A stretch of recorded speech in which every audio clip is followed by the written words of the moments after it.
اللهم صل على محمد وآل محمد۔ فتنوں کے اس دور کے اندر اللہ تعالی ہمارے ایمان کی حفاظت فرمائے۔ بڑا مشکل دور ہے، بڑا سخت دور ہے، خاص کر ہمارے ایمان کی جو سلامتی ہے اس کے لیے ضروری ہے کہ ہم ہر دم ہر گھڑی دامن مصطفیٰ صلی اللہ علیہ وسلم کے ساتھ وابستہ رہیں۔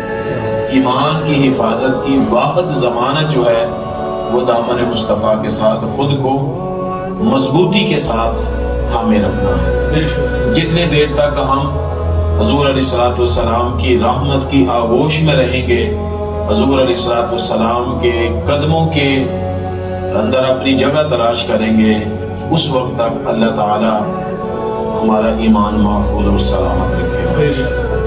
اور یہ حقیقت ہے کہ جو شخص جس قدر بارگاہ مصطفیٰ سے دور ہوا ہے اور جس کی نسبت کریم آقا علیہ السلام سے کمزور ہوئی ہے، وہ اعمال کی کثرت کے باوجود گمراہ ہو چکا ہے، وہ گمراہ ہو گیا ہے۔ تاریخ یہ بتاتی ہے، ہمارے سامنے بے شمار لوگ ایسے موجود ہیں کہ اعمال کی بھی کثرت ہے، علم کی بھی کثرت ہے، مگر مصطفیٰ کریم علیہ السلام کے ساتھ جو تعلق حبی ہے، جو تعلق عشقی ہے، وہ کمزور پڑ گیا۔ تو اس تعلق کی کمزوری کی وجہ سے وہ علم بھی جاتا رہا اور عمل بھی ضائع ہوتا رہا۔ تو اس لیے ایمان بھی تبھی سلامت رہے گا، علم بھی تبھی فائدہ دے گا اور عمل بھی تبھی فائدہ دے گا جب ہماری نسبت مصطفیٰ صلی اللہ علیہ وسلم مضبوط ہو۔ اللہ رب العزت نے ارشاد فرمایا وَأَلْقَوْا إِلَى اللَّهِ يَوْمَئِذٍ السَّلَامَ وَضَلَّ عَنْهُمْ مَا كَانُوا يَفْتَرُونَ۔ یہ مشرکین کا ذکر کیا اللہ پاک نے، فرمایا کہ قیامت کے دن یہ مشرکین جب اللہ کے حضور حاضر ہوں گے کیا کریں گے؟ وَأَلْقَوْا إِلَى اللَّهِ يَوْمَئِذٍ السَّلَامَ، عاجزی فرمانبرداری ظاہر کریں گے، یعنی آج اللہ کو جھٹلانے والے، آج اللہ کا انکار کرنے والے قیامت کے دن کیا کریں گے؟ قیامت کے دن کہیں گے کہ ہم تو تیرے اطاعت گزار بندے ہیں، ہم تو بڑی عاجزی والے ہیں، ہم تو تیرے فرما بردار ہیں۔ پھر اللہ پاک نے فرمایا وَضَلَّ عَنْهُمْ مَا كَانُوا يَفْتَرُونَ، اور ان سے وہ سارا بہتان جاتا رہے گا جو یہ باندھا کرتے تھے، بہتان تراشی۔ یعنی دیکھیے دنیا کے اندر فرمایا کہ وہ اللہ کا انکار کرتے ہیں، لیکن جب قیامت کے دن اللہ کے جلال کو دیکھیں گے، اللہ کی عدالت کو دیکھیں گے، اللہ کے عذاب کو اور قہر کو دیکھیں گے، اس کی صفت جباریت اور صفت قہاریت کا جب اس کا وہ مشاہدہ کریں گے، جب ان کی آنکھوں کے سامنے دوزخ کا عذاب آئے گا، تو اس وقت وہ کیا کہیں گے؟ وہ کہیں گے اِلَى اللَّهِ يَوْمَئِذٍ السَّلَامُ، وہ مسلمان ہونے کی کوشش کریں گے، کہیں گے ہم تو تیرے اطاعت گزار بندے ہیں، ہم تو تیرے فرما بردار ہیں، لیکن اللہ پاک فرمائے گا نہیں وَضَلَّ عَنْهُمْ مَا كَانُوا يَفْتَرُونَ۔ قیامت کے دن سب پردے اٹھ جائیں گے، قیامت کے دن کی جو حقیقت ہے، اصلیت ہے، وہ سامنے آ جائے گی۔ اور پھر کیا فرمایا؟ الَّذِينَ كَفَرُوا، اگلی آیت میں وہ لوگ جنہوں نے کفر کیا، وَصَدُّوا عَن سَبِيلِ اللَّهِ، اور لوگوں کو اللہ کی راہ سے روکتے رہے، لوگوں کو اچھے اعمال سے منع کرتے رہے، لوگوں کو راہ ہدایت سے ہٹاتے رہے، گمراہ کرتے رہے، تو ان کے لیے کیا ہوگا؟ فرمایا زِدْنَاهُمْ عَذَابًا فَوْقَ الْعَذَابِ، ہم ان کے عذاب پر عذاب کا اضافہ کریں گے، اللہ، دگنا عذاب ان کو ہوگا، ڈبل عذاب ہوگا ان کے لیے، ایک تو ان کے کفر کا، انکار کا، اور دوسرا وَصَدُّوا عَن سَبِيلِ اللَّهِ، لوگوں کو اللہ کے راستے سے روکنے کا، بِمَا كَانُوا يُفْسِدُونَ، اس وجہ سے کہ وہ دنیا میں فساد انگیزی کیا کرتے تھے۔ تو گویا جو دنیا کے اندر فساد کرتا ہے، قیامت کے دن اس کو عذاب دگنا ملے گا، ڈبل عذاب ہے اس کے لیے۔ جو لوگوں کو اللہ کے راستے سے روکتا ہے، قیامت کے دن اس کو دگنا عذاب ملے گا، ڈبل عذاب ہے۔ اور جو دنیا کے اندر لوگوں کے لیے اللہ کا راستہ آسان کرتا ہے، لوگوں کو اللہ کے راستے کی طرف دعوت دیتا ہے، اس کے اوپر پھر اللہ کی رحمتیں بھی ڈبل ہوں گی، اس کے لیے اللہ کی رحمتیں بھی دگنا ہوں گی، دو گنا ہو جائیں گی۔ بلکہ اللہ تعالیٰ تو جیسے فرمایا نا مَنْ جَاءَ بِالْحَسَنَةِ فَلَهُ عَشْرُ أَمْثَالِهَا، جو ایک نیکی کرتا ہے اس کے لیے 10 نیکیاں ہیں، وَمَنْ جَاءَ بِالسَّيِّئَةِ فَلَا يُجْزَى إِلَّا مِثْلَهَا، اور جو ایک گناہ کرتا ہے یا ایک برائی کرتا ہے تو اس کو ایک ہی گناہ ہے. یعنی ایسا نہیں ہے کہ جس طرح ایک نیکی پر 10 نیکیاں ہیں تو ایک گناہ پر بھی 10 گناہ ہوتے، ایسا نہیں ہے. جب اللہ اپنے بندہ مومن کی نیکی کو دیکھتا ہے تو اس کے اندر اپنی رحمت فرماتا ہے، اپنا فضل فرماتا ہے، اپنا کرم فرماتا ہے اور اس کو 10 گنا بڑھا دیتا ہے خوش ہو کر. اور جب مومن بندے کا گناہ دیکھتا ہے، برائی دیکھتا ہے، تو پھر اس کو وہیں پر رکھتا ہے جتنی وہ ہوتی ہے. تو یہاں پر کیا فرمایا کہ وہ لوگ جو قیامت کے دن اللہ کے سامنے آئیں گے، اس کی عدالت میں آئیں گے، 2 طرح کے لوگ ہوں گے. ایک وہ ہوں گے جو دنیا کے اندر لوگوں کو اللہ کی راہ سے روکتے تھے، ان کے لیے ڈبل عذاب ہوگا. اور دوسرا گروہ وہ ہوگا، دوسرے لوگ وہ ہوں گے خوش نصیب جو دنیا والوں کو اللہ کے راستے کی طرف بلاتے تھے، جو لوگوں کو اچھی بات کی طرف بلاتے تھے، لوگوں کے لیے اللہ کے ذکر کا راستہ آسان بناتے تھے، لوگوں کے لیے آسانیاں پیدا کرتے تھے. اللہ فرمائے گا آج یہ دوزخ والے ڈبل عذاب کے ساتھ دوزخ میں جائیں گے، لیکن جو دنیا میں لوگوں کو میری طرف بلاتے تھے آج ان کے اوپر اپنی رحمتوں کی برسات کر کے ان کو بھی جنت میں داخل کروں گا. اور فرمایا ان کو اذن بھی دوں گا، اجازت دوں گا کہ تم جس کو پہچانتے ہو، جس کا تمہارے ساتھ تعلق اچھا تھا، اللہ پاک فرمائے گا قیامت کے دن کہ اس کی سفارش کرو، جنت میں لے جاؤ. یہ مقام ہے ان لوگوں کا جو دنیا کے اندر لوگوں کو دعوت دیتے تھے اللہ کے دین کی طرف. لیکن اس کے لیے ضروری ہے نسبت مصطفیٰ صلی اللہ علیہ وسلم کی نسبت. اگر ایک شخص ویسے ہی دعوت دیتا ہے لیکن دل کے اندر اس کے محبت مصطفیٰ کمزور ہے، تعلق حبی کمزور ہے، تعلق غلامی کمزور ہے، تو پھر اس کی نماز، روزے، وہ سب یہاں تک ہی ہے، سب اس دنیا تک ہی ہے. بے شک. تو اس لیے تیسری آیت مبارکہ جو سورہ نحل کی آیت نمبر 89 ہے، جب یہ 2 آیتیں آپ کے سامنے میں نے پڑھی، یہاں پر اللہ تعالیٰ نے ان لوگوں کا ذکر کیا، مشرکین کا، کہ قیامت کے دن ان کی حالت کیا ہوگی. ویسے تو وہ سورہ نبا ہے نا، پارہ نمبر 30 کی جو پہلی سورت ہے، اس کی بالکل آخری الفاظ کیا ہیں؟ وہ کافر کیا کہیں گے؟ وَيَقُولُ الْكَافِرُ يَا لَيْتَنِي كُنْتُ تُرَابًا. کافر کہیں گے کاش ہم مٹی ہوتے دنیا کے اندر، ہم انسان نہ ہوتے، ہمیں وجود ہی نہ ملا ہوتا. یعنی یہ کافر قیامت کے دن اقرار کریں گے، اعلان کریں گے. کیوں کریں گے ایسا؟ آج تو دنیا کے اندر بڑی جو ہے نا وہ پوری دنیا کو اپنے کنٹرول میں رکھنے والے، جن کے پاؤں آج زمین پر نہیں رکھتے، غرور تکبر کرنے والے، یہ فرعون، قارون، حامان یا نمرود، یہ بڑے جو دنیا کے اندر جو ہے وہ اپنی بادشاہتیں قائم کرنے والے، قائم کر کے چلے گئے. قیامت کے دن وہ کیا کہیں گے؟ وَيَقُولُ الْكَافِرُ يَا لَيْتَنِي كُنْتُ تُرَابًا. کاش ہم مٹی ہوتے، ہم لوگوں کے پاؤں کے نیچے ہوتے. وہ کیوں کہیں گے؟ اس لیے کہ وہ اللہ کے عذاب کو دیکھ لیں گے. ایسے ہی یہاں پر سورۃ النحل کی آیت نمبر 87 میں اللہ تعالیٰ نے مشرکین کا ذکر کیا ہے کہ وہ قیامت کے دن اللہ کے حضور عاجزی اور فرما برداری ظاہر کریں گے، لیکن قیامت کے دن اللہ پاک فرمائے گا کہ نہیں، اور دنیا کے اندر تو تم دھوکہ دیتے رہے، لیکن آج کسی کا دھوکہ، کسی کا فراڈ نہیں چلے گا. حقیقت سامنے آ گئی. اور پھر اللہ تعالیٰ نے شان مصطفیٰ کا ذکر فرمایا. سبحان اللہ. کیسے فرمایا؟ وَيَوْمَ نَبْعَثُ فِي كُلِّ أُمَّةٍ شَهِيدًا. اور یہ وہ دن ہوگا، یعنی قیامت کا دن وہ ہوگا کہ جس دن ہم، اللہ پاک فرما رہا ہے کہ ہم ہر امت میں انہی میں سے خود ان پر ایک گواہ اٹھائیں گے. وَيَوْمَ نَبْعَثُ فِي كُلِّ أُمَّةٍ، کل امہ، ہر امت میں سے ایک گواہ اٹھایا جائے گا. عَلَيْهِمْ مِنْ أَنفُسِهِمْ، انہی کے اوپر جو گواہ ہوگا انہی کے متعلق گواہی دے گا. اور پھر کیا فرمایا؟ وَجِئْنَا بِكَ شَهِيدًا عَلَى هَؤُلَاءِ، یعنی آدم علیہ السلام اپنی امت کے گواہ بنیں گے، نوح علیہ السلام اپنی امت کے گواہ بنیں گے، ابراہیم علیہ السلام اپنی امت کے گواہ بنیں گے، اسماعیل علیہ السلام اپنی امت کے گواہ بنیں گے، یعقوب علیہ السلام اپنی امت کے گواہ بنیں گے، یوسف علیہ السلام اپنی امت کے گواہ بنیں گے، حضرت سلیمان علیہ السلام اپنی امت کے گواہ بنیں گے، موسیٰ اور عیسیٰ اپنی امت کے گواہ بنیں گے.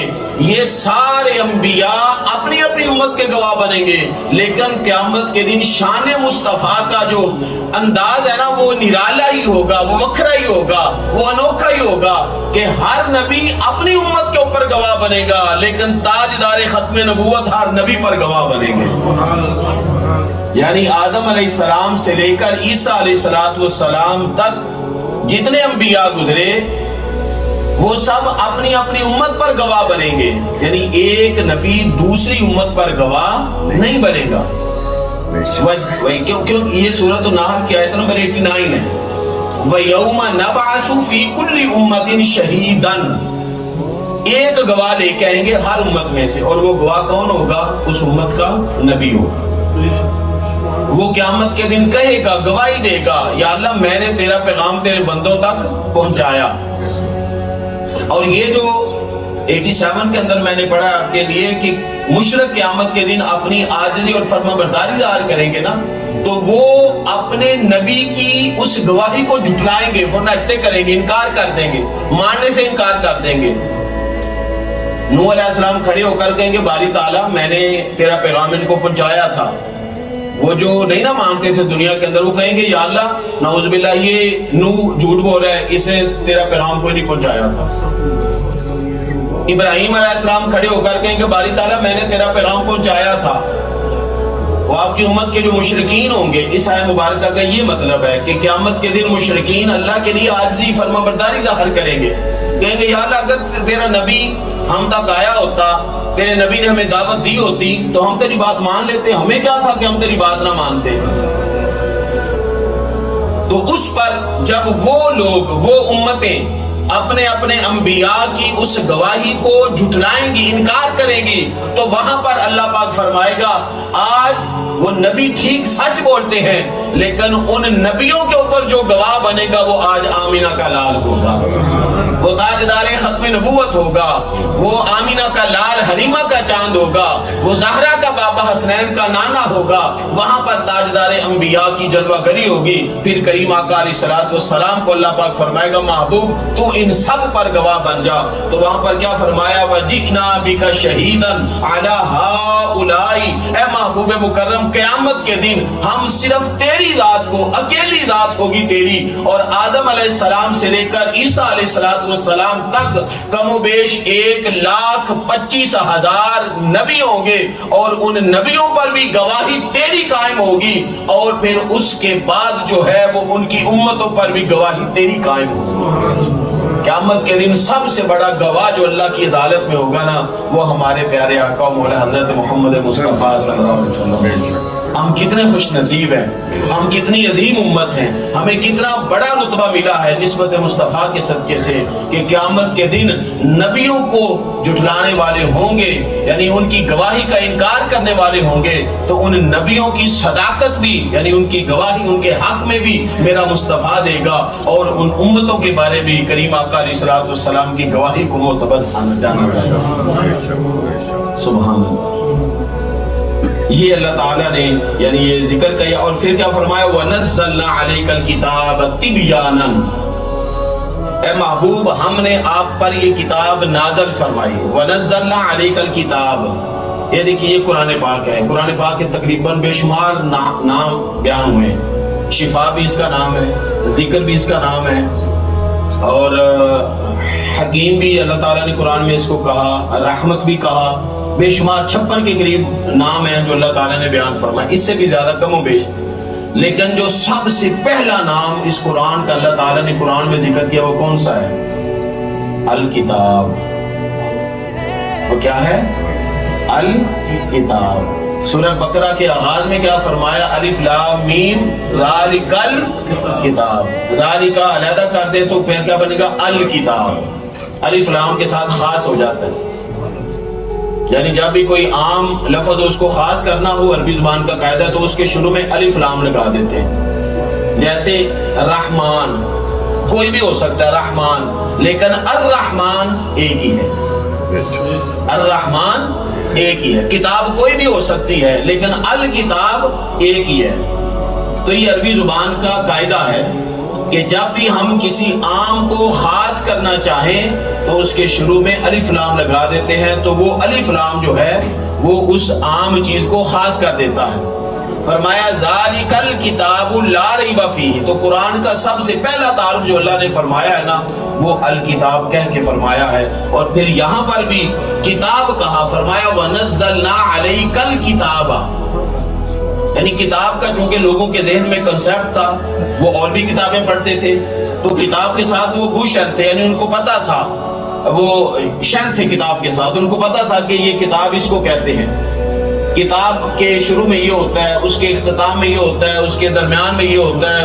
اچھا، پھر سب سے بڑی بات یہ کہ دنیا کی، یہ بھی قرآن کا معجزہ ہے نا، کتاب اس کو کہہ کر اس کی عظمت اس طرح بیان فرمائی کہ دنیا کی کوئی بھی کتاب اٹھا لے وہ کسی ایک عنوان کی طرف ہوگی، اس کا ٹاپک ایک ہوگا۔ میتھمیٹکس کے اوپر کتاب ہے تو وہ وہی بیان کرے گی، ٹھیک ہے، اس کے اندر کوئی اسلامیات کا، جو دینیات کا، کوئی تاریخ کی بات نہیں ہوگی۔ اگر کوئی تاریخ کی کتاب اٹھا لے تو اس کے اندر کیمسٹری اور الجبرا بیان نہیں ہوگا۔ یعنی کوئی بھی کتاب ہے تو وہ ایک ٹاپک کو ڈسکس کرتی ہے، لیکن یہ قرآن پاک کا اعجاز ہے کہ یہ وہ واحد کتاب ہے کہ کتاب ایک ہے لیکن دنیا جہاں کا کوئی بھی موضوع ہے اللہ تعالیٰ نے اس کتاب کے اندر بیان فرما دیا ہے۔ دنیا جہاں کا کوئی بھی موضوع ہے، اس کا تعلق اخلاقیات کے ساتھ، اس کا تعلق معاملات کے ساتھ ہو، اس کا تعلق روحانیات کے ساتھ ہو، اس کا تعلق تاریخ کے ساتھ ہو، سائنس کے ساتھ ایون کے، یہ دن اور رات کا جو بدلنا ہے اس کے متعلق ہو، یعنی ہر چیز کا ذکر اللہ تعالیٰ نے اس ایک واحد کتاب کے اندر بیان فرما دیا۔ اور سورہ نحل کے آیت نمبر 89 میں یہ فرمایا وَنَزَّلْنَا عَلَيْكَ الْكِتَابَ تِبْيَانًا، تبیان کہتے ہیں کسی چیز کو کھول کے بیان کر دینا، اس کے اندر کوئی ایمبیگوٹی نہ رہے، کوئی شکوک و شبہات نہ رہے۔ کیا فرمایا؟ تبیانًا، بین اسی سے نکلا، کہتا ہے نا بین دلیل ہے، یعنی روشن دلیل ہے، ٹھیک ہے۔ تو تبیانً، اے محبوب ہم نے آپ پر کتاب نازل فرمائی ہے، ایک ایک مسئلہ کھول کھول کر آپ کے سینے میں بیان فرما دیا ہے، سبحان اللہ۔ اور پھر کیا فرمایا؟ لِكُلِّ شَيْءٍ، ہر چیز کا، لِكُلِّ شَيْءٍ، کوئی چیز ایسی نہیں ہے جس کا ذکر اس قرآن میں نہیں ہے، اور کوئی چیز ایسی نہیں ہے جس کا علم اللہ نے قلب مصطفیٰ میں نہیں اتار دیا۔ جب یہاں پر یہ دیکھیں نا، یہاں پر ہم کہتے ہیں جی نبی پاک کو یہ پتا تھا، یہ نہیں پتا تھا، اس کا بات کا پتا، اس بحث میں جانا ہی نہیں چاہیے۔ یہ کیا ہے؟ قرآن۔ اور یہ سورۃ النحل کی آیت نمبر کتنی؟ 89، اور یہ سورہ کا نمبر کتنا ہے؟ 16، پارہ نمبر ہے 14، ٹھیک ہے۔ نحل، نحل کہتے ہیں شہد کی مکھی کو۔ وَأَوْحَىٰ رَبُّكَ إِلَى النَّحْلِ أَنِ اتَّخِذِي مِنَ الْجِبَالِ بُيُوتًا، فرمایا ہم نے شہد کی مکھی کی طرف وحی فرمائی، یعنی الہام کیا، وحی فرمائی۔ اللہ جب کسی کو الہام کرتا ہے تو اللہ یہ نہیں دیکھتا پھر کہ آگے انسان بیٹھا ہے یا کوئی پرندہ ہے یا کوئی میری کون سی مخلوق ہے۔ وہی عام طور پر تو نبی کی طرف ہی آتی ہے نا، فرشتے کے ذریعے، لیکن غیر نبی کی طرف اگر وہ مسلمان ہو تو وہ الہام ہوتا ہے، یعنی اللہ کی طرف سے دل کے اندر کوئی بات ڈال دی جاتی ہے، جس کو علم لدنی بھی کہتے ہیں۔ جیسے حضرت خضر علیہ السلام کے بارے میں فرمایا من لدنا علما وآتیناہ من لدنا علما، کہ ہم نے اس کو علم لدنی عطا فرمایا۔ جب وحی کی بات ہوئی تو یہ شہد کی مکھی اب کیا ہے؟ اللہ نے اس کو فرمایا، اس کو اللہ تعالیٰ نے ہدایات عطا فرمائی ہے کہ تو نے کہاں پر اپنا گھر بنانا ہے، اللہ اکبر کبیرہ، کہاں پر تو نے ٹھہرنا ہے، تیرا گھر کون سا ہوگا۔ وَأَوْحَىٰ رَبُّكَ إِلَى النَّحْلِ أَنِ اتَّخِذِي مِنَ الْجِبَالِ بُيُوتًا وَمِنَ الشَّجَرِ مِمَّا يَعْرِشُونَ۔ اور پھر حضرت موسیٰ علیہ السلام کی والدہ، سبحان اللہ، حضرت موسیٰ علیہ السلام کی والدہ، ان کے بارے میں بھی اللہ پاک نے فرمایا وَأَوْحَيْنَا إِلَىٰ أُمِّ مُوسَىٰ۔ وہ جب دودھ پلانے والی بات ہوئی نا، موسیٰ علیہ السلام جب فرعون کے محل میں پہنچ گئے تو بچے تھے، وہ پوری ایک ہسٹری ہے، تاریخ ہے، واقعہ ہے، تو دودھ پلانے کی باری آ گئی تو وہ تو کسی کا دودھ ہی نہیں پیتے تھے، کیونکہ وہ مشرک جو بھی آتی ہے عورت وہ مشرکہ ہوتی، وہ کافرہ ہوتی۔ اور ادھر موسیٰ علیہ السلام کی والدہ پریشان تھی اپنے بیٹے کے بارے میں۔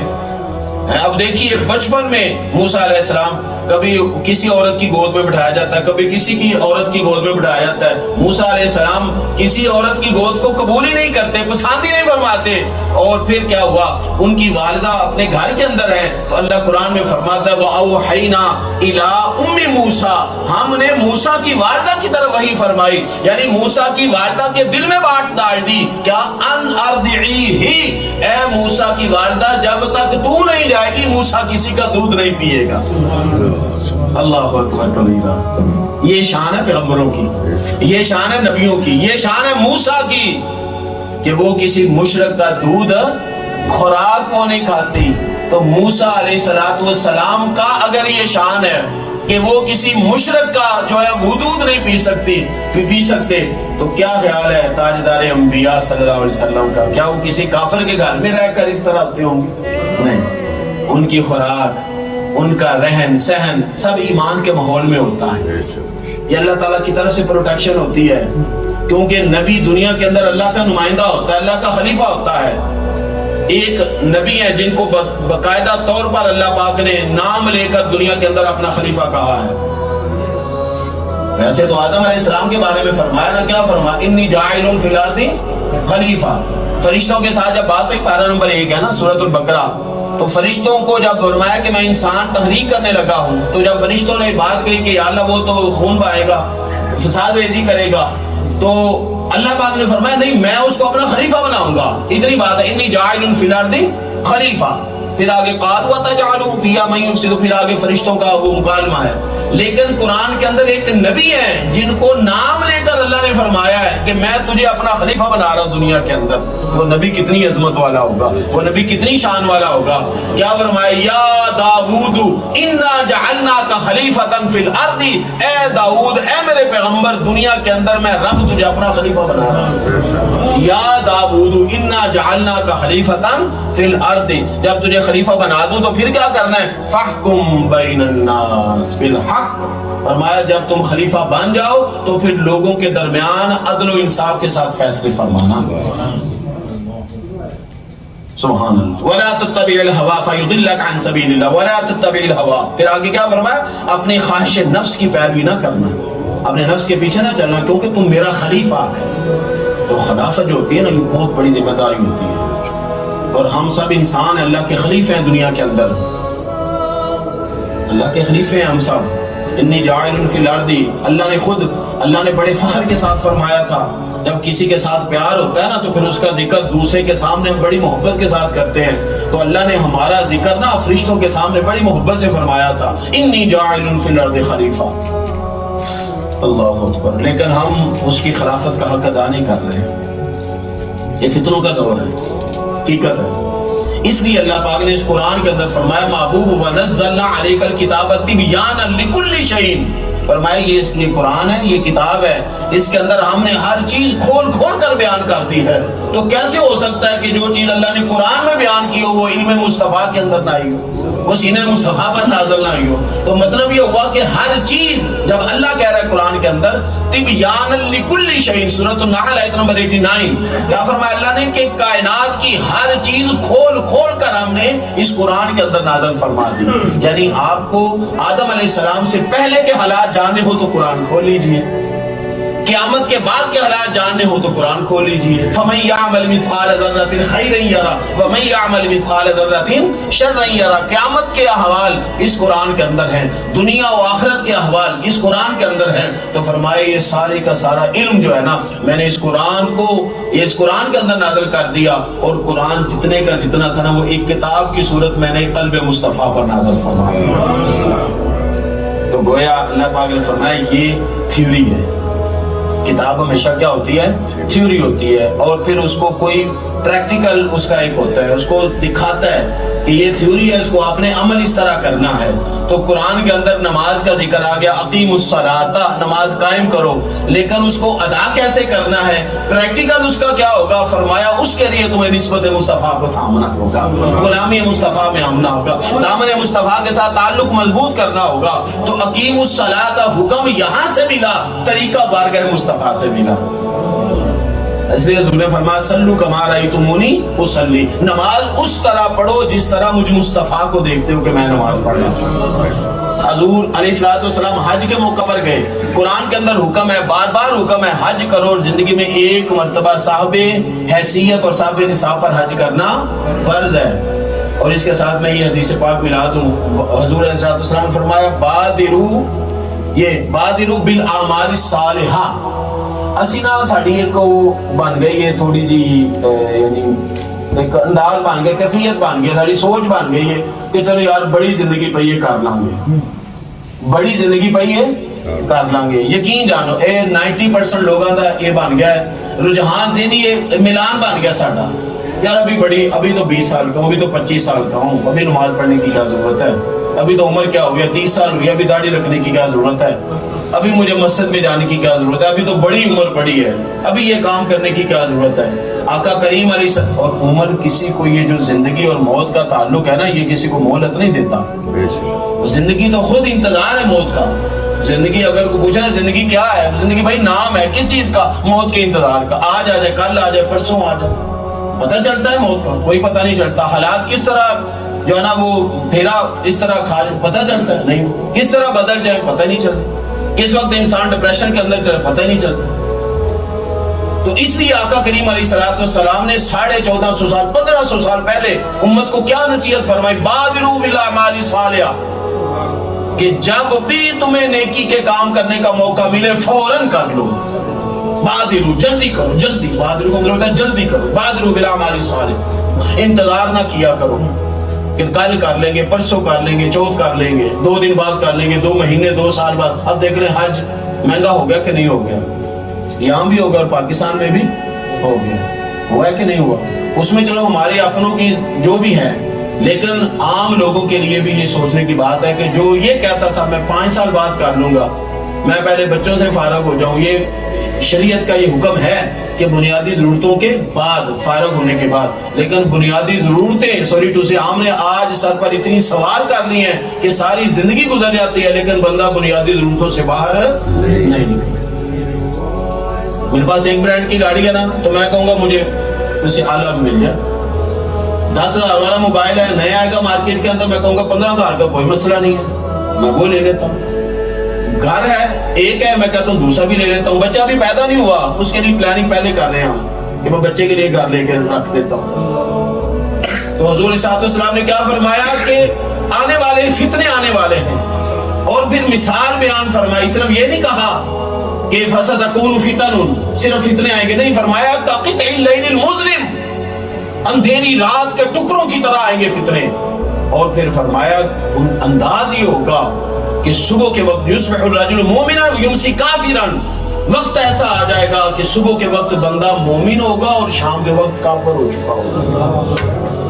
اللہ اکبر. یہ بخاری اور مسلم کی متفق علیہ حدیث ہے. اور پھر کیا فرمایا ویصبح الکافر ویمسی المؤمن, صبح کے وقت کافر ہوگا, شام کو مومن ہوگا, یعنی ایمان بدلتا رہے گا. یہ کیفیت بیان کر دی. آج تھوڑی دیر کے لیے ہم دیکھیں, 1 منٹ کے لیے اپنے اپنے گھروں خانے میں جا کے یہ کیسے ایمان بدلتا ہے, بندے کیسے کمزور ہو جاتا ہے, یعنی ایمان سے کفر کی طرف بندہ کیسے چلا جاتا ہے.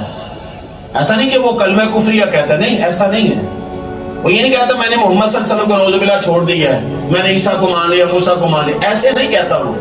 بلکہ کیا ایمان کفر میں کیسے بدلتا ہے.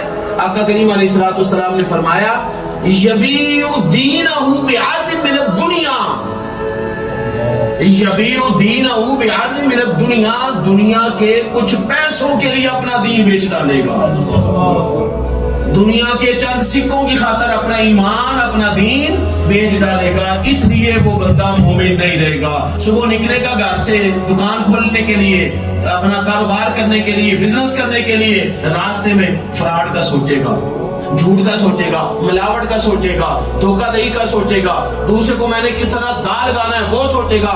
ادھر بیٹھ کر داڑھی شریف بھی رکھی ہوگی, مسجد کا 5 وقت کا نمازی صف اول کا بھی ہوگا, لیکن جب کوئی گاہک آ جائے گا تو جھوٹی قسمیں اٹھانے میں بھی کوئی فرق محسوس نہیں کرے گا.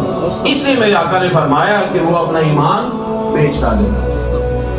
یبیع دینہ بعرض من الدنیا, دنیا کے چند سکوں کی خاطر اپنا دین بیچ ڈالے گا. آج دیکھ کیا ہو رہا ہے دنیا کے اندر, دنیا کے اندر کیا ہو رہا ہے, ہمارا اپنا دیکھیں. اور ایک حدیث پاک میں اس وقت جو ہے وہ ہماری 2 ارب سے غالباً یا 1 ارب سے زائد مسلمان آبادی ہے. ٹوٹل جو دنیا کی آبادی تقریباً 7 ارب سے زائد ہے اس وقت. اور ایک جو قیامت کی نشانی فتنوں کا دور ہے. حضور صاحب السلام نے فرمایا جب عورتیں مردوں سے زیادہ ہو جائیں گی نا، وہ ایک پوری لمبی حدیث ہے، انشاءاللہ وہ میں اگلے جمعہ بیان کروں گا، لیکن ابھی صرف اتنا کہہ رہا ہوں کہ یہ فتنوں کا دور قریب آ چکا ہے، بالکل قریب ہے. تھوڑا سا فرق رہ گیا. وہ جو نبی پاک علیہ الصلوۃ والسلام نے یکسر النساء کہا ہے نا، وَيَقِلُّ الرِّجَالَ کہا ہے کہ عورتیں مردوں سے جب زیادہ ہونا شروع ہو جائیں تو سمجھ جاؤ فتنوں کا دور آ گیا. اس وقت جو ہماری جو دنیا کا جو ہے نا عورتوں اور مردوں کی تعداد آج میں نے چیک کیا وہ 50 اشاریہ جو ہے وہ 4% یہ مرد ہے اور 49.6% عورتیں پوری دنیا کے اندر. نہیں اب دیکھ رہے ہیں کہ ریشو کہاں سے کہاں جا رہی ہے. پہلے مرد زیادہ تھے عورتیں تھوڑی، اب عورتیں آہستہ آہستہ زیادہ ہو رہی ہیں، مرد آہستہ آہستہ تھوڑے ہو رہے ہیں. اور ایک وقت ایسا ہے کہ جب فتنے بالکل اپنے کمال اور عروج پہ پہنچ جائیں گے تو ایسا ہوگا کہ ایک مرد کے مقابلے میں 50 عورتیں ہوں گی. پھر ایمان کی حفاظت بڑی مشکل ہو جائے گی. ابھی پھر بھی ہم اس دور کے اندر رہ رہے ہیں کہ جہاں پر ہم اپنے ایمان کی حفاظت کر سکتے ہیں، کیونکہ ابھی وہ جو ساری نشانیاں ہیں وہ ساری پوری نہیں ہو رہی، چند ایک پوری ہو رہی ہیں، وہ نظر آ رہا ہے. ٹھیک ہے، بڑی بڑی بلڈنگ بن کے ایک دوسرے کے اوپر وہ فخر غرور تکبر. اچھا انہیں 2 بلڈنگاں بنائی ہیں، 2 منزلہ میں 3 منزلہ بناؤں گا. یہ دیکھو اے گڈی ہے میں اے گڈی لاؤں گا، یہ دیکھو اے برانڈ میں اے برانڈ. اے جڑی ہے نا اے چیز یہ بھی نبی پاک علیہ السلام نے فرمایا بھی قیامت دی نشانی اور فتنہ دے ظہور کا یہ فتنوں کا دور ہے. تو اس لیے دوستان محترم صرف پیغام یہ ہے، اس ایک حدیث پاک کا جو پہلا جملہ ہے بس اسی کو ہم یاد کر لیں، اس کو اپنی زندگی کا حصہ بنا دیں تو ہمارا ایمان سلامت رہے گا. اور وہ کیا ہے؟ بادروا بالاعمال الصالحہ، نیکی کے کاموں میں جلدی کرو. اور آخری جو حصہ ہے حدیث پاک کا وہ کیا ہے کہ یبیع دینہ بعرض من الدنیا، کہ دنیا لاکھ بھی اپنے سامنے آ جائے نا اپنا دین کبھی نہ بیچو. دنیا کی جتنی مرضی رنگینی آ جائے نا کبھی سچ کا دامن نہ چھوڑو، کبھی کسی کو دھوکہ نہ دو، کبھی کسی کے ساتھ فراڈ نہ کرو، کبھی کسی کا برا نہ سوچو. بس جو بندہ یہ 2 کام کر لے گا، نیک کام میں جلدی کرو اور اپنا دین نہ بیچو، اللہ تعالیٰ انشاءاللہ اس کے ایمان کی حفاظت فرمائے گا چاہے لاکھ فتنے آ جائیں، کیونکہ اس کا تعلق ذات مصطفیٰ کے ساتھ قرآن کے ساتھ مضبوط ہوگا. اللہ تعالیٰ ہمارے ایمان کی حفاظت فرمائے، ایمان کی سلامتی عطا فرمائے. وما علیہ الا البلاغ.